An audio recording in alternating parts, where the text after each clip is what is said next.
Students বা hello বন্ধুরা, commerce success academy তোমাদের সবাইকে স্বাগত। আজকে তোমাদের সাথে শেয়ার করতে চলেছি ক্লাস ইলেভেনের business studies on Bengali in বেঙ্গলিতে এটা আছে। এটা পেজ নাম্বার 1-এ প্রথম, ঠিক আছে। এটা তোমাদের সাথে শেয়ার করছি অধ্যায় 1-এর ব্যবস্থাপনার প্রকৃতি এবং উদ্দেশ্য এবং তাৎপর্যের ওপরে মোস্ট ইম্পর্টেন্ট কয়েকটা প্রশ্ন এবং উত্তর, ঠিক আছে, যেগুলো এমসিকিউ রয়েছে, যেগুলো 100% কমনযোগ্য সাজেস্টিভ কোশ্চেন্স, যেগুলো এমসিকিউ রয়েছে, যেগুলো কিছু এসএকিউ রয়েছে। তাহলে যদি ভিডিওটাকে শুরু করা যাক। আচ্ছা, তার আগে একটু বলে দিচ্ছি, যদি কোনো ডাউট থেকে থাকে, কোনো প্রবলেম থেকে থাকে, তাহলে আমাকে তাহলে আমাকে কন্ট্যাক্ট করতে পারো আমার এই হোয়াটসঅ্যাপ নাম্বারে। এই নাম্বারটা আমাকে হোয়াটসঅ্যাপ করতে পারো, হোয়াটসঅ্যাপ করে আমাকে সরাসরি আমার সাথে কথা বলতে পারবে। আচ্ছা, আর যদি ভিডিওটিকে ভালো লেগে থাকে তো সাবস্ক্রাইব করে দিও, লাইক করে দিও এবং শেয়ার করে দিও। আর যদি কোনো রকম কোনো অসুবিধা থাকে তাহলে আমাকে অবশ্যই কমেন্ট তো করবেই, তার আগে অবশ্যই আমাকে কিন্তু তুমি করবে এই ইসেতে, মানে কোনো দ্বিধাগ্রস্ত না হয়ে আমাকে হোয়াটসঅ্যাপ করতে পারবে। আমি তোমাদের উত্তরে জবাব দেবো, কারণ প্রশ্নের জবাব দেবো। আচ্ছা, কারণ এরকম ফেস আমিও খুব এখনও আমি ভোগ করি। কারণ হলো যারা অনলাইনে পড়ছো বা অনলাইনে যারা যারা পড়ে তারা কী করে না, তারা না ওই করতে পারে না, তারা তাদের প্রশ্ন কিংবা উত্তর যেটা বলে, প্রশ্ন উত্তর ঠিকমতো বলতে পারে না এবং প্রশ্ন তারা ঠিকমতো বলতে পারে না। কারণ কি, কেন বলতে পারে না? কারণ তারা প্রশ্নটা, তাদের কাছে যে প্রশ্নটা আসছে সেই প্রশ্নটা কারণ তাদের কাছে সে শেয়ার করতে পারছে না। এই কারণে তারা প্রশ্নটাকে লুকিয়ে রাখছে, এই কারণেই তাদের ভিত নষ্ট হয়ে যাচ্ছে। তো আমি সেক্ষেত্রে তোমাদেরকে বলছি, যদি কারোর কোনো অসুবিধা থেকে থাকে, কোনো ডাউট থেকে থাকে, তাহলে আমাকে হোয়াটসঅ্যাপ করতে পারো, ঠিক আছে। বা আমাকে হোয়াটসঅ্যাপ করে আমার কাছ থেকে জেনে নিতে পারো কী ডাউট হচ্ছে কি না হচ্ছে, ঠিক আছে। তাহলে শুরু করা যায় আজকে ভিডিও, চলো। ফার্স্ট এমসিকিউ, কর্মী এবং কাজের মধ্যে সঠিক বোঝাপড়াকে কী বলে?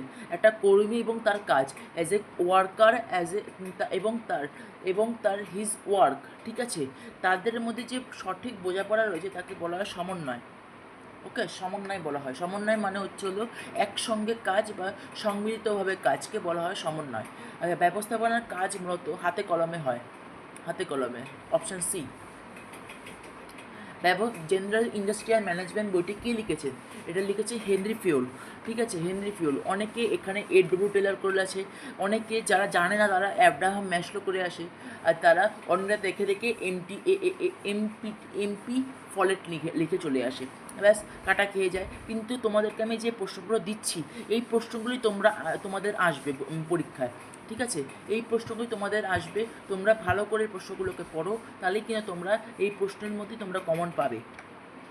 নিচের কোনটি পরীক্ষার সঙ্গে জর্জরিত, পরিকল্পনার সঙ্গে জর্জরিত? পরিকল্পনা বলতে পরীক্ষা বলতে বলতে পরিকল্পনা হয়ে যাচ্ছে, এটা পূর্বানুমান ফার্স্ট। তারপর হলো সমন্বয় এবং সহযোগিতার মধ্যে পার্থক্যের মূল বিষয়টি হলো, একটা সমন্বয় এবং তার সহযোগিতার মধ্যে পার্থক্যের মূল বিষয়টি কী? মূল বিষয়টি হলো উদ্দেশ্যমূলক পার্থক্য রয়েছে, ঠিক আছে। সমন্বয় কার্য দ্বারা প্রতিষ্ঠানে ড্যাশ স্থাপন করা হয়। ঐক্য এবং সংহতি, ব্যবস্থাপনার প্রতিটি কাজকর্ম এবং সমন্বয় অনুশীলন, ঠিক আছে। ব্যবস্থাপনার প্রতিটি কাজকর্ম হলো সমন্বয় অনুশীলন। এটার মানে হলো এটা কে বলেছেন? এটাই বলেছে কুর্নজ এবং অডনিল বলেছেন। কিন্তু এটার মানেটা কি? বলতে চেয়েছে ব্যবস্থাপনা রয়েছে তার প্রতিটি কাজকর্ম সমন্বয় অনুশীলন, যে সমন্বয় ছাড়া কোনো কাজকর্ম করা যাবে না, সমন্বয় দ্বারা কোনো কাজকর্ম করা হবে না, ঠিক আছে। সমন্বয় যদি না করা হয় কোনো কাজকর্ম তার দ্বারা হবে না। ওকে, এটা বি। দেখো কুর্নজ এবং অডনিল। আচ্ছা, নিম্নলিখিত কোনটি ব্যবস্থাপনার উদ্দেশ্য? সি, সব কয়টি। পরিকল্পনার রূপায়ণ, কারবারের বৃদ্ধি এবং মুনাফা অর্জন। ওকে, মুনাফা অর্জন। তারপর সংযোজনের জন্য দরকার, বি, সহযোগিতা না ছাড়া কোনো সংযোজনা হবে না। সংযোজনা মানে হচ্ছে কোঅর্ডিনেশন। ওকে, যারা যারা ভাবছে সংযোজনা মানে কী বলছি, সংযোজনা মানে হচ্ছে যারা ইংলিশ মিডিয়ামের ছাত্র আছে তাদের জন্য বলছি, এটা হলো কোঅর্ডিনেশন। ওকে, ব্যবস্থাপনা হলো কলা এবং বিজ্ঞানের সংমিশ্রণ। এটা ওই মানে কলা বলতে এটা আমার ওই কলা না যেটা আমরা খাই, ঠিক আছে? ওই কলা ব্যানানা না, এটা হচ্ছে আর্ট এবং সায়েন্স।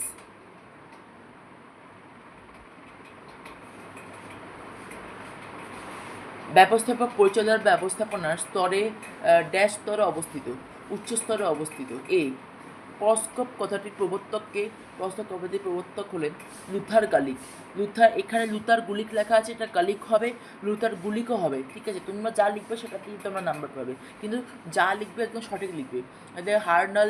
হারাল্ড কোকুনজ লিখে আসবে না, হেনরি ফিওর লিখে আসবে না, ওকে? আর এসপি রবিনস লিখে আসবে না। কারোর কথায় কিছু করবে না, যে যারা মানে যেখান থেকে যেগুলো পড়ছে সেগুলোই আসবে, ঠিক আছে? প্রত্যেকটা স্কুল এবং প্রত্যেকটা এক্সামে মানে যারা 11-12 এক্সামে পড়ছো, এই প্রশ্নটা একদম কমন প্রশ্ন, যে এটা কে লিখেছে, এটাই একটা মেন প্রশ্ন, এটাকে কে লিখেছে কে না লিখেছে, ঠিক আছে? এটা আসতে পারে, এটা আসবেই। নিম্নলিখিত বিষয়গুলির মধ্যে ব্যবস্থাপনার কাজ নয় কোনটি? বি সহযোগিতা, ঠিক আছে? ব্যবস্থাপনার কাজ নয়, এটা ব্যবস্থাপনার কাজ নয়, কিন্তু এটা বেসিক্যালি ব্যবস্থাপনাকে পরিচালনা করছে। এটা কাজ নয় ঠিকই, কিন্তু ব্যবস্থাপনাকে পরিচালনা করছে, ঠিক আছে? নিম্নলিখিত কোনটি ব্যবস্থাপনার সারবস্তু বলা হয়? বি সংযোজনকে, ঠিক আছে? অর্থাৎ কোঅর্ডিনেশনকে। ব্যবস্থাপনা হলো ডি সমাজবিজ্ঞান। তোমাদেরকে বললাম কলা এবং বিজ্ঞানের সংমিশ্রণ, অর্থাৎ এটা সমাজবিজ্ঞান, ঠিক আছে? এটা সোশ্যাল সায়েন্সের আন্ডারে পড়ে, ঠিক আছে?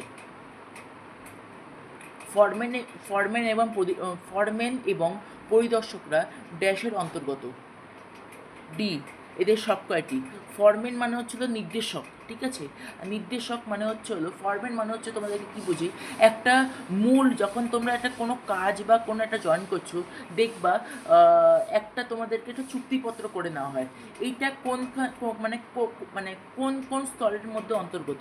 এটা সবকটা স্তরের, এক উচ্চস্তর, মধ্যস্তর, নিম্নস্তর, সবকটা স্তরের মধ্যে অবস্থিত, বা এটা থাকবেই অন্তর্গত। নিম্নলিখিত কোনটি ব্যবস্থাপনার উদ্দেশ্য নয়? সি কর্মসংস্থান প্রদান, ঠিক আছে? এটা ব্যবস্থাপনার উদ্দেশ্য নয়, ঠিক আছে? কর্মসংস্থান প্রদান, ওকে? বাকি মুনাফা অর্জন ব্যবস্থাপনার উদ্দেশ্য, সংগঠনের বিকাশ ব্যবস্থাপনার উদ্দেশ্য, নীতি নির্ধারণ ব্যবস্থাপনার উদ্দেশ্য। এবার এটা মনে হয় শেষ হয়ে গেল। এবার শুরু হচ্ছে তোমাদের এসএ কিউ ব্যবস্থাপনার প্রকৃতি এবং তাৎপর্য। দেখো, পস্কপ শব্দটির পি অক্ষরটি কী বা কী বোঝানো হয়েছে? পস্কপে পি কথাটির অর্থ হলো পরিকল্পনা বা প্ল্যানিং। এটা কিন্তু আসতে পারবে প্রত্যেকটা সংখ্যা, মানে প্রত্যেকটা ওয়ার্ড। ও কথাটির অর্থ কী, ডি কথাটির অর্থ কী, এস কথাটির অর্থ কী, সি ও কথাটির অর্থ কী, আর কথাটির অর্থ কী, বি কথাটির অর্থ হলো বাজেটিং, আর কথাটির অর্থ হলো রিপোর্টিং, সি ও কথাটির অর্থ হচ্ছে কোঅর্ডিনেশন, এস কথাটির অর্থ স্টাফিং, ডি কথাটির অর্থ হলো ডাইরেক্টিং, আর ও কথাটির অর্থ হলো অর্গানাইজেশন, ঠিক আছে? তো এরকম প্রত্যেকটা বিষয় তোমরা মনে রাখবে, ঠিক আছে? ইংলিশে লিখলেও হবে। যারা বেঙ্গলি মিডিয়ামের স্টুডেন্ট বলছো যে স্যার এটাকে বাংলা লিখতে হবে, না, এটা শুধুমাত্র ইংলিশে লিখলেও তোমরা একই নাম্বার পাবে, ওকে? নাম্বার তোমাদের কাটা যাবে না। ব্যবস্থাপনাকে পেশা বলা যায় কেন? ব্যবস্থাপনা এবং পেশার মধ্যে নির্দিষ্ট আচরণবিধি এবং দর্শন আছে, তাই ব্যবস্থাপনাকে পেশা হিসেবে ধরা হয়। ব্যবস্থাপনা এবং একটা পেশা, ব্যবস্থাপনার পেশার মধ্যে একটা আচরণবিধি রয়েছে এবং কিছু দর্শনও রয়েছে। একটা ব্যবস্থাপনার মধ্যে, মানে একটা কোম্পানি বা একটা ইসের মধ্যে তোমরা দেখবে, একটা ব্যবসার মধ্যে একটা দর্শন রয়েছে, যেটা পেশার মধ্যে দেখা যায়। পেশা মানে হচ্ছে যেটা তুমি চাকরি করছো, এটা হলো পেশা তোমার কাছে, ঠিক আছে? যেটা হবি, এটা কিন্তু পেশা মানে সেই হবি না, ঠিক আছে? আমার ক্রিকেট খেলা, এটা আমার পেশা, এটা সেটা না। এই পেশা মানে হচ্ছে চাকরির ক্ষেত্রে বোঝাচ্ছে, ঠিক আছে? তো বিজনেস স্টাডিজের ক্ষেত্রে এটা কী করে, যে বিজনেস স্টাডিজের ক্ষেত্রে এটা কী করে, যে পেশা চাকরি সরাসরি বলে না, চাকরি বললে এটা ভুল হয়ে যাবে। তো সেক্ষেত্রে ব্যবস্থাপনা অর্থাৎ ব্যবসা, এবং পেশা অর্থাৎ তোমার ওই চাকরি কথা এখানে বোঝানো হয়েছে। একটা চাকরিতে তোমরা স্যুট বুট পরে যাচ্ছ, সেম তোমার আচরণবিধি কেমন হচ্ছে চাকরির ক্ষেত্রে, বা তুমি একটা কোম্পানিতে তুমি কাজ করছো সেটার আচরণবিধি কেমন হচ্ছে সেটার উপর একটা দর্শন পাওয়া যাচ্ছে। এবং ব্যবস্থাপনার অর্থাৎ তোমার কোম্পানিতে তোমার কোম্পানি তোমার ব্যবসা যে নিজস্ব তুমি কেমন করে যাচ্ছ, স্যুট বুটে যাচ্ছ নাকি দর্শন হিসেবে যাচ্ছ, কীরকম লোকেদের কীরকম দর্শন হচ্ছে সেটারও তোমার এটার একটা হিসাবে লক্ষ্য করা যায়। ঠিক আছে, তো পেশা হিসেবে লক্ষ্য করা যায় বা ধরা হয়। সমন্বয় কাকে বলে তাহলে বুঝতে পারলে পেশা এবং কী। ঠিক আছে, তাহলে এটাকে আমি বোঝাতে পারলাম। যদি কোনো অসুবিধা থেকে থাকে তো আমাকে কমেন্ট করো, আমি তোমাদেরকে বলে দেবো। সমন্বয় কাকে বলে? সাধারণ উদ্দেশ্য সাধনের জন্য কাজের একতা বিধানের ভিত্তিতে একটু দাঁড়াও। হ্যাঁ, সমন্বয় হলো সাধারণ উদ্দেশ্য সাধনের জন্য কাজের একতা বিধানের ভিত্তিতে সমষ্টিগত প্রচেষ্টার সুশৃঙ্খল ব্যবস্থা করাকে সমন্বয় বলে। অর্থাৎ তোমাদেরকে আমি যেটা বললাম, একটা সুশৃঙ্খল সমন্বয় মানে হলো একসঙ্গে কাজ করা, একসঙ্গে সমষ্টিভাবে কাজ করা, সুশৃঙ্খল ব্যবস্থা গড়ে তোলা। ওকে, সাধারণ উদ্দেশ্য সাধনের জন্য কাজের একতা বিধান, যে কটা কাজ শুরু হচ্ছে তার ওপর একতা বিধান করা হচ্ছে। ঠিক আছে, যে কাজের একতা বিধানের ভিত্তিতে সমষ্টিগত প্রচেষ্টার একসঙ্গে একাধিক লোক মিলে একসঙ্গে কাজ করাকে সুশৃঙ্খল ব্যবস্থা করাকে বলে সমন্বয়। ওকে, তারপর ব্যবস্থাপনার একটি অর্থনৈতিক উদ্দেশ্য লেখো।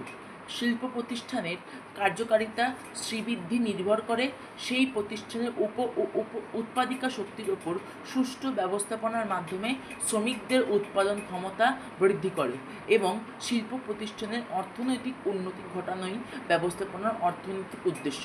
ঠিক আছে, যারা এবার এটার মানেটা কি, অর্থনৈতিক উদ্দেশ্যটা কি, যে শিল্প প্রতিষ্ঠানের, এটা মনে রাখবে, শিল্প প্রতিষ্ঠানের যখন তুমি কোনো একটা উন্নতি ঘটাচ্ছ, এবার এমনি উন্নতি না, সেটা হচ্ছে অর্থনৈতিক উন্নতি, যেটা অর্থের দিক থেকে, যেটা হলো তোমার একটা কি বলবো ওটাকে, অ্যাজ এ ইনকামের দিক থেকে, আয়ের দিক থেকে, সেটাকে বলা হচ্ছে শিল্প প্রতিষ্ঠানের অর্থনৈতিক উন্নতি ঘটানোই হলো ব্যবস্থাপনা অর্থনৈতিক উদ্দেশ্য। ঠিক আছে, উৎপাদিকা শক্তি বলো, শ্রীবৃদ্ধি বলো, কার্যকারিতা নির্ধারণ বলো, যেরকমভাবে তুমি করছো সেটাই তোমার উদ্দেশ্য। ঠিক আছে, এবার হচ্ছে পটস্কপের বলতে কী বোঝো? পটস্কপ মানে কি? লুথার গালিকের ব্যবস্থাপনা কার্যাবলীকে সংক্ষেপে পটস্কপ বলে ব্যাখ্যা করেছেন তিনি। ঠিক আছে, এই কথাটির পূর্ণরূপ হলো পি অর্থাৎ প্ল্যানিং অর্থাৎ পরিকল্পনা, ও অর্গানাইজেশন অর্থাৎ সংগঠন, ডি ডাইরেক্টিং অর্থাৎ নির্দেশদান, এস স্টাফিং বা কর্মী নির্বাচন, সিও অর্থাৎ কোঅর্ডিনেশন অথবা সংযোজনা, আর হচ্ছে রিপোর্টিং অথবা প্রতিবেদন বা বর্ণনা, বি হচ্ছে বাজেটিং বা বাজেট প্রণয়ন। ওকে, এইগুলো এই যে তোমরা দেখছো, এই পটস্কপকে নিয়েই তোমাদের চ্যাপ্টার বিভাজন হয়েছে। ঠিক আছে, তোমাদের সিলেবাসটা আছে এই পটস্কপে নেই। এই জন্য বলি ব্যবস্থাপনা যে এই যে ফার্স্ট চ্যাপ্টারটাকে ভালো করে পড়তে, আমি সমস্ত কিছু ভালো করে পড়াবো। তো তার জন্য তোমাদেরকে আমার সাথে জুড়তে হবে, সাবস্ক্রাইব করতে হবে, লাইক করতে হবে এবং শেয়ার করতে হবে, যেন আরও অনেকেরা এই ব্যবস্থাপনা অর্থাৎ বিজনেস স্টাডিজটা শুধুমাত্র পড়ার জন্য না, ওটাকে সমস্ত কিছু বোঝার জন্য তৈরি হয়েছে। বিজনেস স্টাডিজ মানে হচ্ছে একটা ব্যবসা, তোমার একটা নতুন সাবজেক্ট, একটা ব্যবসা সম্বন্ধে তুমি কী জানো সেটাই বোঝানো হয়েছে। নিয়ন্ত্রণ বলতে কী বোঝো? পরিকল্পনা অনুসারে নির্দেশ অনুযায়ী প্রতিষ্ঠিত কর্মনৈতিক ভিত্তিতে কার্য সম্পাদন হচ্ছে কি না তা যাচাই করাই হলো নিয়ন্ত্রণ। ঠিক আছে, একটা নিয়ন্ত্রণ মানে কি? আমি ওকে নিয়ন্ত্রণে রাখছি, আমি ওকে কন্ট্রোলে রাখছি। ঠিক আছে, নিয়ন্ত্রণ মানে হচ্ছে কন্ট্রোল। হোয়াট ইজ কন্ট্রোল, এটা এখানে বোঝাচ্ছে, যেখানে পরিকল্পনা অনুসারে অর্থাৎ প্ল্যানিং অনুসারে, নির্দেশ অনুসারে অর্থাৎ ডাইরেকশন অনুসারে, আর হচ্ছে প্রতিষ্ঠিত কর্মনীতি, যেটা প্রতিষ্ঠিত হচ্ছে সেই কর্মনীতির ভিত্তিতে কার্য সম্পাদন হচ্ছে কিনা তা যাচাই করাই হলো নিয়ন্ত্রণ। ঠিক আছে, ব্যবস্থাপনা কি? ব্যবস্থাপনা হলো পূর্বানুমান বা পরিকল্পনা প্রণয়ন করা বা সংগঠন ও আদেশ প্রদান করা এবং সমন্বয় এবং নিয়ন্ত্রণ করা। ব্যবস্থাপনা হলো, তাহলে ব্যবস্থাপনাটা কি? পূর্বানুমান অর্থাৎ পূর্বের অনুমান বা আগের অনুমান করা কোনো একটা জিনিস, যে পরিকল্পনা প্রণয়ন করা, কিছু পরিকল্পনা রয়েছে প্রণয়ন করা, কিছু সংগঠন রয়েছে তার আদেশ দান হচ্ছে, সেগুলো একসঙ্গে মিলে বা সমন্বয় বা নিয়ন্ত্রণ করাই হলো ব্যবস্থাপনা। ওকে, তো আজকে এত পর্যন্তই। পরের দিন আমি তোমাদের সাথে শেয়ার করব পরের চ্যাপ্টারটা, ঠিক আছে? কিন্তু তার আগে ওটাকে একটু ভালো করে সাজিয়ে নিই, তোমাদের কাছে পরিবেশন করার জন্য ভালো করে সাজিয়ে নিই, তারপর আমি তোমাদেরকে ওটাকে প্রশ্ন উত্তর দেবো। ওকে, চলো চলো শুরু করা যায়। আজ তাহলে ধন্যবাদ এই ভিডিওকে দেখার জন্য। পরের দিন তোমাদের সাথে আমি পরের চ্যাপ্টার নিয়ে আলোচনা করব। দেখছি ওটাকে ভালো করে তোমাদের পছন্দের মতো সুন্দর করে এরকম করে তৈরি করার, কম এমসিকিউ এবং কম এমসিকিউর মধ্যে গুরুত্বপূর্ণ কয়েকটা এমসিকিউ দিয়ে তোমাদেরকে আমি দেওয়ার জন্য চেষ্টা করছি। ঠিক আছে। বা আমি পরের দিন এরকমও আনতে পারি যে শুধুমাত্র বড় কোশ্চেন, ঠিক আছে, এটার মানে এই চ্যাপ্টারটা থেকে শুধুমাত্র যে বড় কোশ্চেনগুলো খুবই ইম্পর্টেন্ট, হয়তো এই চ্যাপ্টার থেকে বেশি বড় কোশ্চেন নেই, তো তোমাদেরকে আমি দেখছি কতটা পরিমাণে পড়া যায়। তো যা তোমরা এখানে এমসিকিউ পড়ছো সেটাই তোমাদের পড়ে যেও, এটাই তোমাদের আসবে, ঠিক আছে? এর থেকে বেশি কিছু তোমরা পড়ো না, তাহলে কিন্তু মাথা একদম হ্যাংজাম করবে, ঠিক আছে? আর এগুলো কিন্তু প্রত্যেকটা এটা যুক্তের মানে একটা খুব ভালো হয়েছিল, এগুলো কিন্তু প্রত্যেকটা সালের প্রশ্ন, সাল থেকে দেওয়া হয়েছে, ঠিক আছে? সাল থেকে আমি নিয়ে এসেছি, প্রত্যেকটা সাল খুঁজে প্রশ্নগুলোকে দেওয়া হয়েছে। 2023-এর প্রশ্ন পটস ক্রপ, 2023-এর প্রশ্ন, 2024-এর প্রশ্ন নিয়ন্ত্রণ বলতে কী বোঝো, ঠিক আছে? এইগুলো কিন্তু তোমরা একদম ভালো করে পড়ো, এইগুলোই কিন্তু আসবে পরীক্ষায়। ওকে, তো টাটা, ধন্যবাদ।